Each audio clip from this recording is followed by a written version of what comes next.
അവനൊരു കുഴപ്പമില്ല. കുട്ടി പിടിക്കും കുട്ടി പിടിക്കും.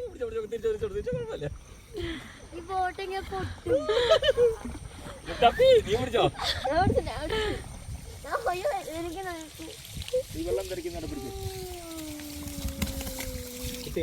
ഒന്നുകൂടി സ്പീഡ് ഉണ്ടല്ലേ?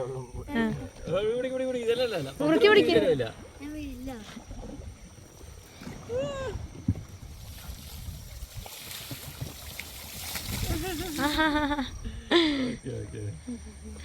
അയ്യോ കിളി പോയി, കിളി പോയി.